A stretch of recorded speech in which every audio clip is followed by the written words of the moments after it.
Welcome to Sabor Astrology with T and Shay, a podcast for the soul.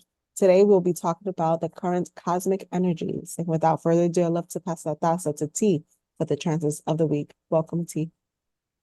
Thank you, Shay. Welcome, everyone. Shay, I'm so glad that you're here today. We missed you last week. We missed you terribly, but I'm glad that you're feeling better. You're back with us, right? Time to take care of yourself. The Yes. winter, right? These things happen.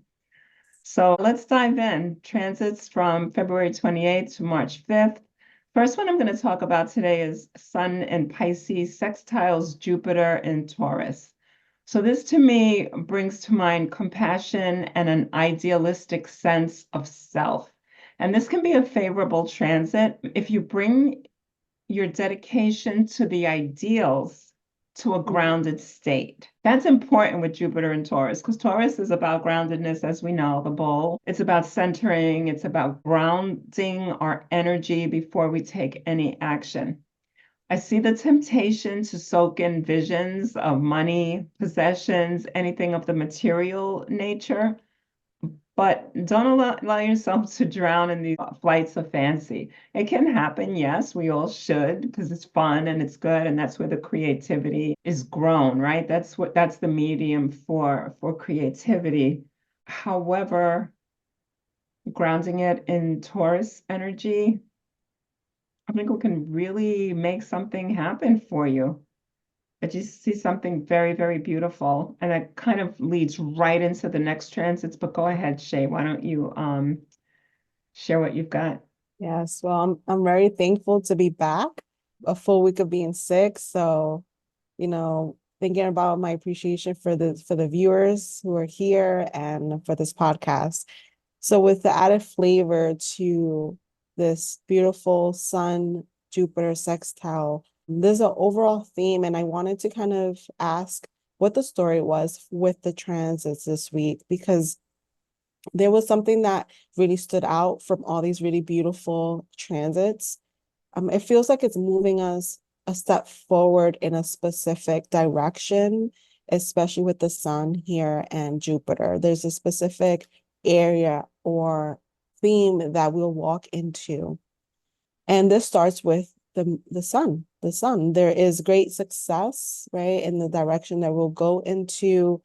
And we've come along in that path. We've come along in the different cycles that we've been.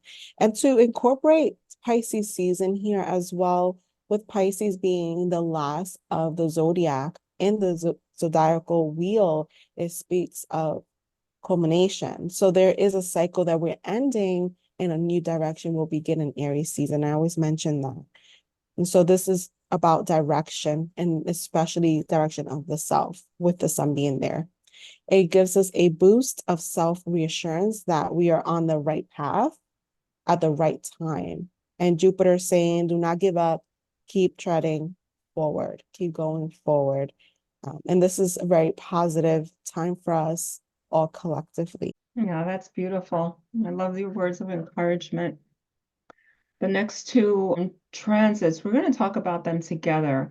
Mercury in Pisces sextiles Jupiter in Taurus, and that's from the 28th to the 29th. And again, Mercury in Pisces sextiles Uranus in Taurus, right? Because they're sitting next to each other. They're in the same room, maybe on the same couch, right? They're together. So one starts and the other one follows. So here I'm seeing Mercury's energy is like communication that's unbounded. Think about which, thinking is about it's another Mercurian trait about what you want to present in the world. I think it's a lovely period if you can to envision Hermes and his characteristics, his knowledge, his deep esoteric knowledge, and not the gabby yappy young Mercury who speaks whatever comes into his mind and does so without any forethought or any mindfulness. So, there's no good, there's no bad. How is it that you want to present in the world? Think about what is the archetype you envision for yourself during this period. Jupiter is aiding and abetting Uranus with its closeness, right? Because, like I say, they're like sitting on the same couch. So soon they're going to be conjunct. We're moving into a new era. They're not quite conjunct yet. They will be conjunct on April 20th. And I see this as a period of time as we're preparing for that. We're going toward that.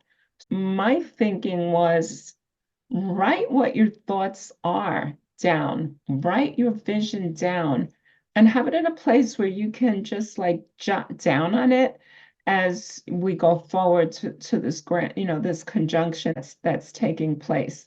I see it where the Piscean characteristics of compassion, empathy, true empathy are brought to the forefront of your life. So when I think about the more mature Mercury energy, I think about what we've worked through already, what we can bring out the world into the world that's going to be healing. So, like, for example, I've met many people who say, I'm an empath, but they may actually be more of a codependent than an empath. It's like, oh, like I'm going to feed off you. What are you doing? And I guess that's where my mental health background comes in. However, true empathy, let us not get stuck in the empathic, compassionate nature of ourselves. Let us be channels of universal energy of compassion and empathy. So that's what I'm seeing here. It's interesting because I had brought my grandson a journal and he's like, yeah, Sweet. this is good. I guess I can write in a journal. He says, I'm used to writing in a Chromebook, and I'm like, yeah, it's like so generationally different, right? It's like write everything on computer, on laptop or whatever. But there's something to be said about having it in front of you contextually that you can touch, that you can cross out, that you can edit. That might be the writer in me also, right? But that you have these thoughts down. And that's what I see here and make it more concrete. Mercury in Pisces, sextiling Jupiter and Uranus in Taurus. So that was a mouthful. That's what I've got. Okay, Shay. I love it. As a writer, I'm sure this is going to be a great transit for you, one day transit to really embark in more of your writing. And I wanted to go retrospect a little bit in last week's Flavorful transits because we had introduced here the movement of Mercury into the sign of Pisces. And I wanted to kind of speak a little bit before I get into the transit. So with Mercury in Pisces, it is in detriment. It is in its weak state, meaning it doesn't, Mercury feels like it cannot work as powerfully in Pisces. However, in finding out more about what that means and how that looks and how does that manifest in the collective, I was actually reading a short passage from, I believe her name is Alice Cat Sparkle. She is an astrologer as well. An aspect they brought in with a Mercury that's in detriment or in fall, like Mercury in Pisces, is the ability to be great writers. That's one of the strengths. Writing is a big thing. Like thoughts are better handled or feelings are better handled through writing. So we'll find a lot of writers with this specific placement because it's in a weak state. It also asks us to see where we are in thought process of fantasy? Are we in reality? Are we in fantasy? Because this is, again, it's a shared consciousness, it's a shared thoughts. But I also feel another strength with this specific placement is Mercury being a cycle pump, going in between worlds and being in Pisces. So it's like bringing in ideas and information from two different worlds. So people with this placement can also be very intuitive, good writers, singers, musicians, really channel things in a way that is healthy, though Mercury is not in its most powerful sense, right? And powerful representation. But I wanted to bring out the goodness that Mercury in Pisces. With that being said, here with Mercury and Jupiter, what we think is impossible is actually possible. So all the things we thought, oh, this is not going to work out. This is not going to, this is not going to be any changes. We got to think back at the first transit we had here with the sun and Jupiter that talks about a path. So now we're talking about the thinking of that path. Some of us might think it's not true or not possible.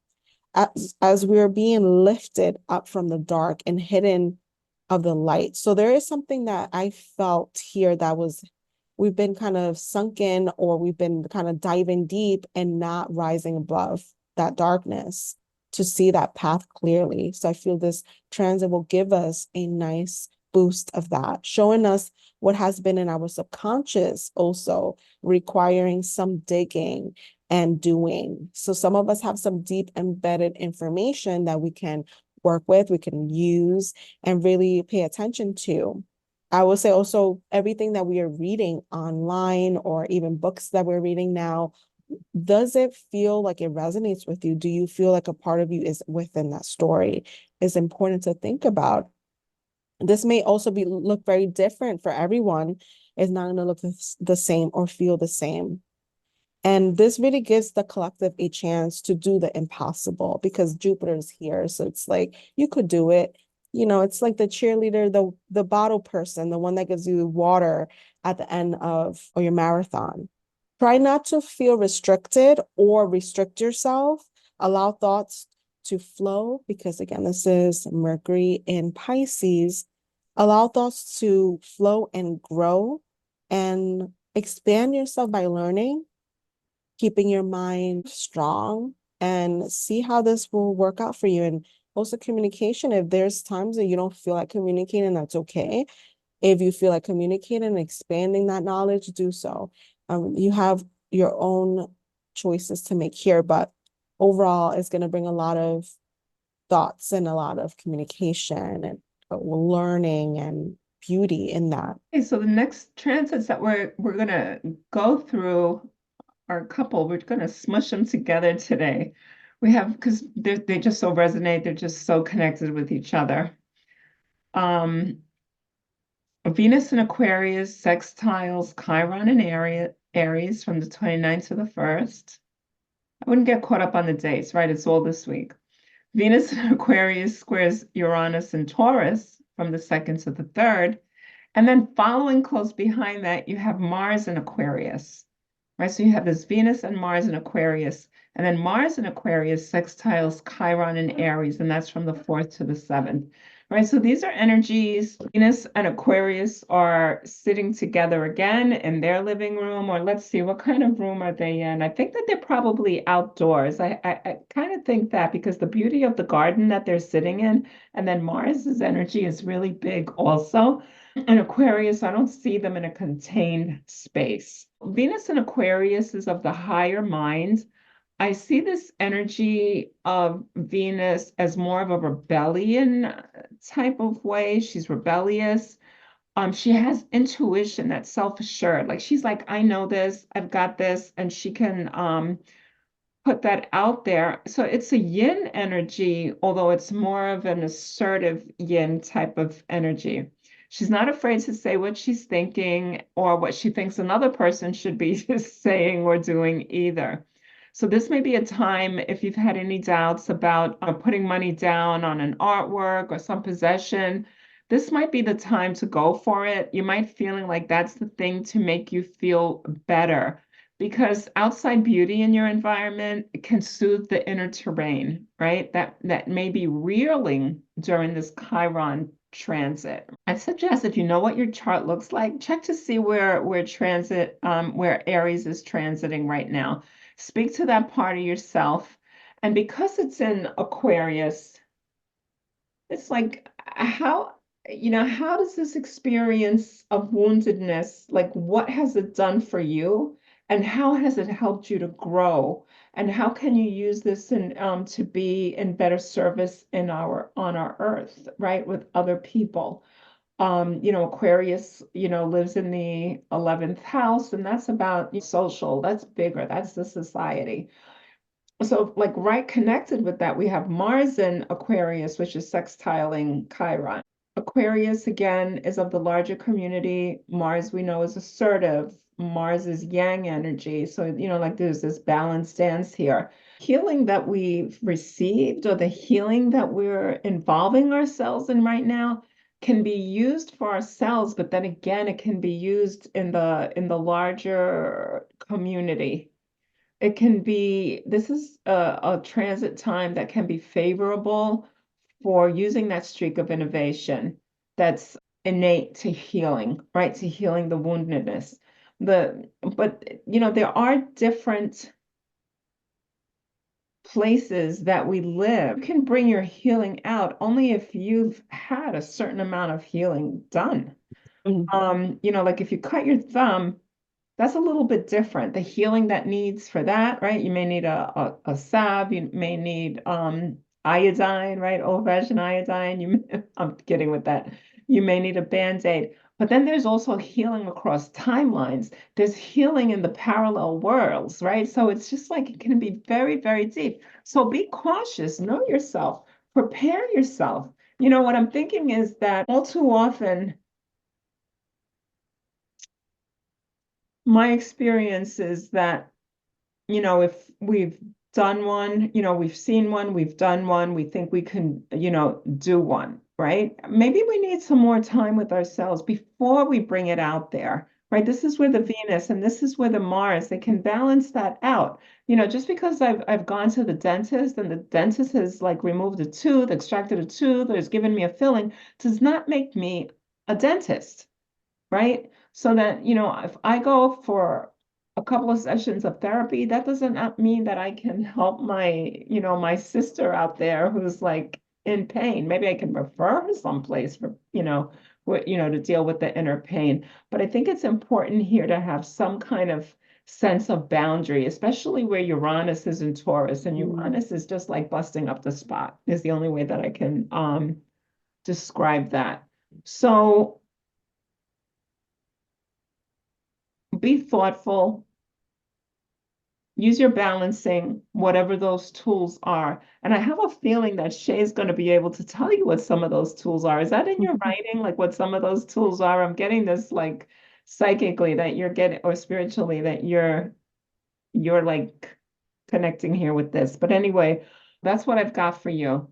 And it's Mhm. all to the positive because these are all like, like I always say, it's like the spiral, a DNA spiral, right? The helix of the DNA, the caduceus. Where are we on the level that we're at? So maybe I can help you down here, but if I'm not up here yet, I need to stay down here and help myself and help you before I can go and ascend up higher than I'm ready for. So that's what I've got. Wow, that was very deep. I love it. I feel like as you were speaking, it felt like almost like something medicinal for us, like Chiron working as a medicine for us, and not just like a emotional medicine, but a physical also medicine for us to take in. And as you were speaking, I was like really throwing in like Venus, Mars, and Uranus here in Chiron all in this pot of stew and like really mixing it up and seeing where is this the story again. Remember the story we're in Pisces season, right? It was coming in spiritually for us. So in pieces and parts here, and then as I'm putting all these different flavors into this stew, I'm starting to notice that with all the different transits we have with Chiron, we have to look at also its conjunction to the North Node. So when we look at that, we're looking at, in addition to what T mentioned, we're looking at the past. Remember when T mentioned looking at almost like time, like a time frame or like by time. We look at the past to then refer to what's coming up now and the future to for better healing. It's coming in that North Node for evolutionary healing. So we might feel something evolutionary or big happening, especially with Uranus into play here. And this is a healing that is not just, oh, let's heal at this little moment. No, this is healing like on the bigger scale because we're also talking about Aquarius. So this is a big scale healing, and the North Node being there is going to push us to see healing that we need in our feminine, healing in our masculine, yin and yang, also in our partnerships, family systems, our relationships, how to trust more, how to believe more, how to be more trustworthy and not cynical about things and actually believe that the things that we want, remember in the beginning, the impossible then becomes possible here. It's an aspect of healing one's sense in the world and one's masculine feminine here in the world. And then Uranus is going to ask us here, being in square, to reach a level of compromise of all these things. And that's hard because compromise is being able to listen and then understand and not speak over the person, not speak over the idea, listen and then understand. A little bit of a challenge. And as we're going through this compromise, again, there's understanding of one's need for the self. Again, that Mars and Venus energy of others, right? Talking about Aquarius and who we are through our families, partnerships, and friends. And then we'll put on the table our true feelings and listen to those true feelings. And that I feel will clear up some type of path that we are in already or going towards or are coming out of. Because again, we're talking about evolutionary energy here with the North Node. Some of us might feel this more physically, more emotionally, mind, or more creatively. However, that comes up for you, I would say give yourself space to do self-care, to love, and to forgive. As I was writing and preparing this for all of you for this beautiful podcast, this really, I felt this in my heart for the larger good, and not only for the larger good, for myself too, as I partake in this work, just along with you. So forgive is a big word for us. Love and space. Those are the things that came up. Yeah, that's very beautiful. Right, forgive within and Yeah, forgive without. Yeah. yeah, Thank absolutely. you, Shay. This was so good to be back. What's on the agenda?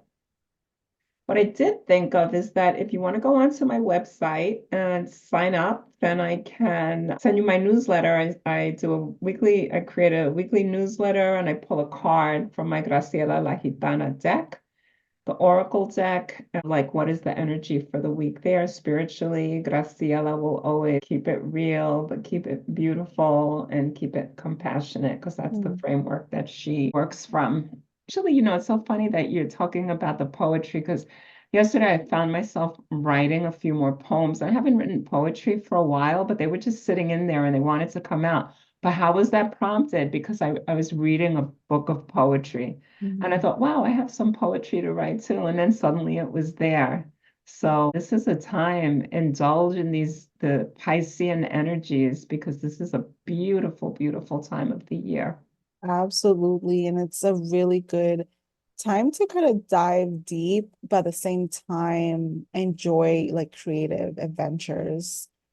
I'm just gonna speak on this very briefly, but Pisces, we get a bad rap for being too sensitive. And yes, we are sensitive, but it's because most of the time people don't understand the Pisces energy and the depthness that it brings. Here we're ruling the 12th house. So there is aspects of us that are hidden or aspects of us that are, in the dark a little bit, in the murky waters, but we're doing it I feel for the greater good because then we land into Aries, which is all light and fire. To your Pisces friend, neighbor, family member, I know they're sensitive. Give them a hug, love them, and hear their creative words. I feel like it's important to hear out a Pisces. I'm a Pisces myself, so I can relate to that. See how they can help you and you can help them. And what is going on this week for me? On Fridays, I will have the Rose Clinic open and I will be linking that information below so you can read more about it and sign up. I also have a newsletter, so you can feel free to go into my website. Or if you are on Instagram, you can go into the links and you can go scroll down to the bottom and you can be able to sign up easily. Just your name and your email, not more than that. And I send a weekly message. Sometimes I share my thoughts, what I'm writing, feelings, or conversations that I'm involved in, and events, programs, things that I'm teaching, and even goodies. I won't be spoiling that. For those who are not signed up yet, do so. I offer also consultations by phone, in person, and video. I also do e-sync. So feel free to learn more about me, my goals, my work, at www.shaylaandrose.com. And if you have any questions for the podcast, feel free to visit us and email us at saborastrology.com. And we also have a Patreon, which we share exclusive content. So go on there. We just presented Shakira and Carol G for the Aquarius season, and we have some goodies for the Pisces season. So stay tuned, stay connected. Con mucho, mucho sabor. Sabor Astrology. Thank you, everyone. Thank you, everyone, for tuning in to Sabor Astrology with T and Shay. Remember to like, share, and subscribe, and we will see you on the next one.